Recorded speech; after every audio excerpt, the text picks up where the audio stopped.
Hi friends, evening snacks ಮಾಡೋಣ ಹೇಳ್ಕೊಡ್ತಾ ಇದ್ದೀನಿ. ಮಂಡಕ್ಕಿ ಒಗ್ಗರಣೆ ಅಂತನೂ ಅಂತಾರೆ, ನಮ್ಮ ಕಡೆ ಪೂರಿ ಒಗ್ಗರಣೆ ಅಂತ ಅಂತಾರೆ. ಅದಕ್ಕೆ ಬೇಕಾಗಿರೋ ಇಂಗ್ರೀಡಿಯೆಂಟ್ಸ್ ಈ ತರ ಇದೆ ನೋಡಿ ಫ್ರೆಂಡ್ಸ್. ಸಂಜೆ ಸ್ನ್ಯಾಕ್ಸ್ಗೆ ಮಕ್ಕಳಿಗೆ ದೊಡ್ಡವ್ರಿಗೆ ಎಲ್ಲರಿಗೂ ಇಷ್ಟ ಆಗುತ್ತೆ. ಎಣ್ಣೆ ಕಾದಿದೆ, ಸ್ವಲ್ಪ ಎಣ್ಣೆ ಹಾಕಿದ್ದೀನಿ. ಸಾಸಿವೆ ಹಾಕ್ತಾ ಇದ್ದೀನಿ.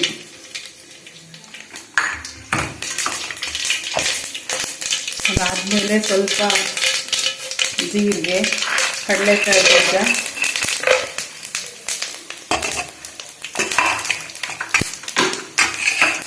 ಸ್ವಲ್ಪ ಕೆಚ್ಕೊಂಡಿದ್ದೀನಿ. ಬೆಳ್ಳುಳ್ಳಿನ ಸಿಡಿಬಾರ್ದು, ಇಲ್ಲ ಕೆಚ್ಚಲಿಲ್ಲ ಅಂತಂದ್ರೆ ಮುಖಕ್ಕೆಲ್ಲ ಸಿಡಿಯುತ್ತೆ. ಚೆನ್ನಾಗಿ ಕೆಚ್ಕೋಬೇಕು ಇದನ್ನ.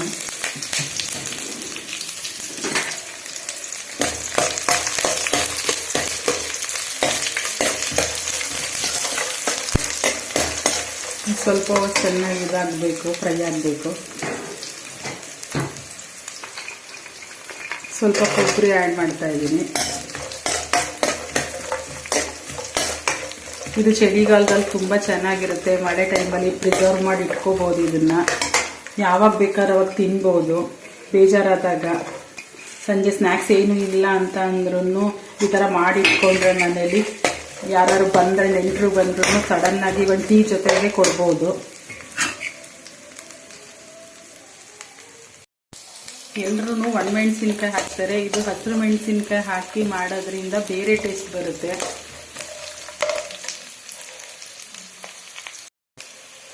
ಸ್ವಲ್ಪ ಕಡಲೆ ಆ್ಯಡ್ ಮಾಡ್ತಾ ಇದ್ದೀನಿ ಫ್ರೆಂಡ್ಸ್.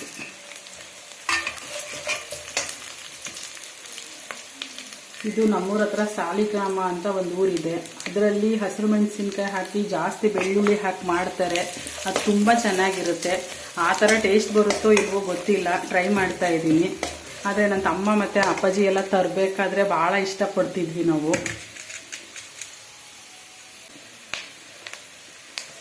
ಸ್ವಲ್ಪ ಉಪ್ಪು ಹಾಕ್ತೀನಿ. ಪುರಿಲೇ ಸ್ವಲ್ಪ ಆಲ್ರೆಡಿ ಉಪ್ಪಿರೋದ್ರಿಂದ ಸ್ವಲ್ಪ ಉಪ್ಪು ಹಾಕಿದ್ರೆ ಸಾಕಾಗುತ್ತೆ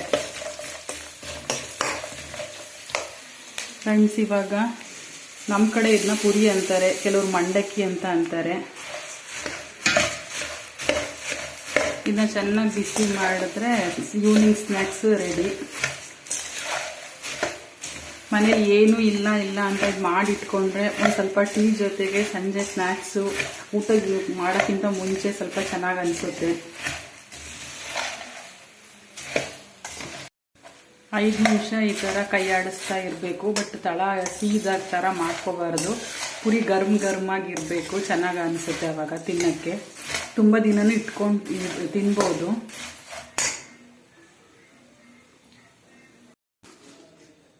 ಇದಕ್ಕೆ ಸ್ವಲ್ಪ ಖಾರದ ಬೂಂದಿ ಮಿಕ್ಸ್ ಮಾಡ್ಕೊಂಡು ಈರುಳ್ಳಿ ಮತ್ತು ಕಾಯಿ ಪೀಸು ಹಾಗೇನಾದ್ರು ತಿನ್ಬೋದು, ಈ ಥರನಾದ್ರೂ ತಿನ್ಬೋದು.